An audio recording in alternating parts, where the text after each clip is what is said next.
আরও একটা বুকমেল আমার কাছে চলে এসছে। গত কয়েকদিনে প্রচুর বুকমেল জমে গেছে, যেগুলো আমি আনবক্সিং করে উঠতেই পারিনি, কারণ ভোটের ডিউটি, ট্রান্সফার, ট্রেনিং, অনেক কিছু নিয়ে আমি ব্যস্ত ছিলাম। তারপরে ফাইনালি যখন করতে বসছি তখন দেখি একের পর এক বই, এবং সেগুলো আপনাদের সামনে নিয়ে আসাই আমার কাজ। আমি আকাশ রায়, আপনারা দেখছেন বই পড়বো বলে চ্যানেল, এবং যারা প্রথম দেখছেন তারা অবশ্যই আমাদের চ্যানেলে সাবস্ক্রাইব করে দিতে পারেন, কারণ বই রিলেটেড নানা বাংলা কন্টেন্ট দেখতে হলে আমাদের চ্যানেলকে সাবস্ক্রাইব করে রাখা আপনার কাছেই লাভজনক। চলুন দেখা যাক প্রথমে এর মধ্যে কি রয়েছে। এবং হ্যাঁ, এই কাগজগুলো কাটতে একটু অসুবিধা হয়।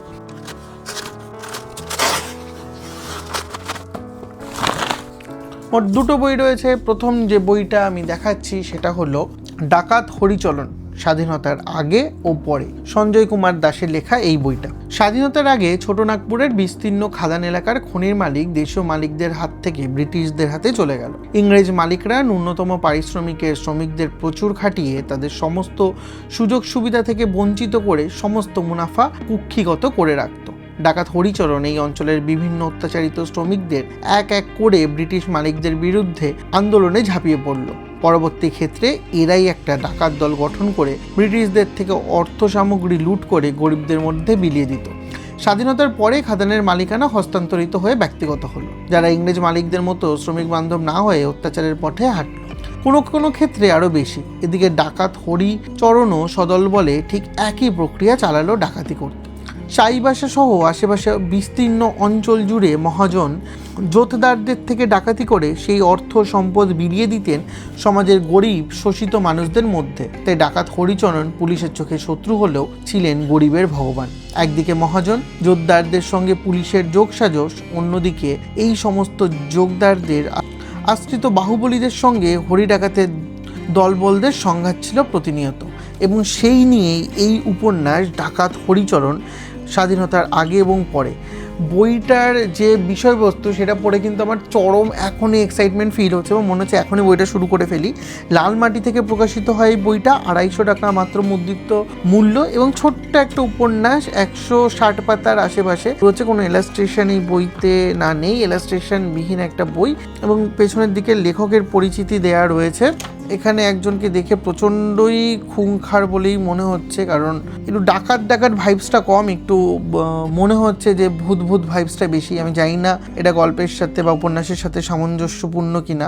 ডোন্ট জাজ a book by its cover. Main জিনিসটা ভালো হলেই হবে, অর্থাৎ এর যে উপন্যাসটা আছে সেটা ভালো হলেই আমার খুব সুন্দর লাগবে। এবং আমার মনে হয় এই ইন্টারেস্টিং ব্যাপার, এটা দেখেই বইটা কেনা, এবং এই জিনিসটা দেখে আমার মনে হয়েছিল যে না, এটা জানা উচিত, এবং এই বইটা পড়ে দেখি। বাংলার ডাকাত বলে যে বইটা পড়েছিলাম সেটাও তো দুর্দান্ত ছিল, সে তারপর থেকেই ডাকাতদের নিয়ে পড়ার খুব আরও বেশি ইচ্ছা। তারপরে এই বইটা যখন দেখলাম তখন কিনে ফেললাম। এবং এরপরে যে বইটা রয়েছে একদম ছোট্ট একটা বই, গোয়েন্দা অনির্বাণ স্বপ্নচুরির রহস্য, সঞ্জয় কুমার দাশের লেখা এই বইটা। এই বইটাও লালমাটি প্রকাশনী থেকে প্রকাশিত হয়, এবং সাইজের ছোট্ট একটা বই। এটারও মুদ্রিত মূল্য 250 টাকা। ইতিহাস পাগল ইতিহাসের অধ্যাপক রমাপদ দাশগুপ্ত তার বন্ধু সুবোধ সহায়ের ডাকে সহযোগিতা করার জন্য গেলেন ভাটিন্ডার কাছে ঐতিহাসিক প্রত্নতাত্ত্বিক খনন কার্যে। সেখানে তিনি বিশেষ অলৌকিক ক্ষমতা সম্পন্ন হাতির দাঁতের কারুকার্য শোভিত সম্রাট পৃথ্বীরাজ চৌহানের ব্যবহৃত একটি অসিকোষ পায়।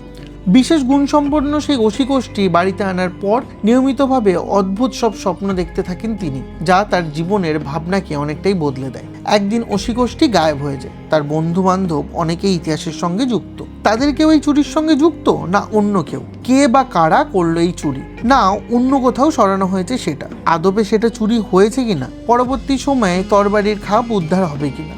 আবার কি রমাপদ দাশগুপ্ত পূর্বের মতো স্বপ্ন দেখতে পারবেন?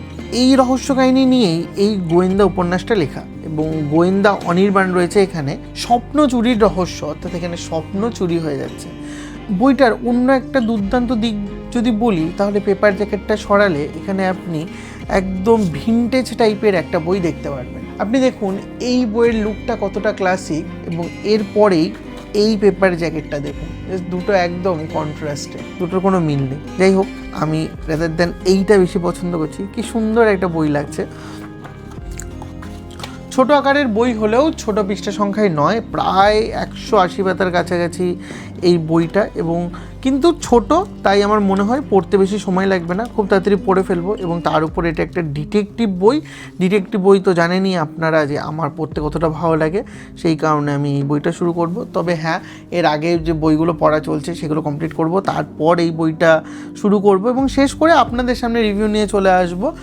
আমি এটা শেষ করে তাড়াতাড়ি রিভিউ নিয়ে চলে আসবো এবং তার আগে যদি পারি এটা নিয়ে চলে আসবো। দুটোরই রিভিউ আমাদের চ্যানেলে চলে আসবে। বই দুটো সম্পর্কে জানতে হলে অবশ্যই চ্যানেলটা সাবস্ক্রাইব করে রাখুন এবং হ্যাঁ, ভিডিওটা ভালো লাগলে একটা লাইক করে দিতে পারেন। আজকের মতো এইটুখানি, কি দেখা হবে পরের দিন পরের কোনো ভিডিওতে। ততক্ষণ ভালো থাকবেন, বই পড়বেন।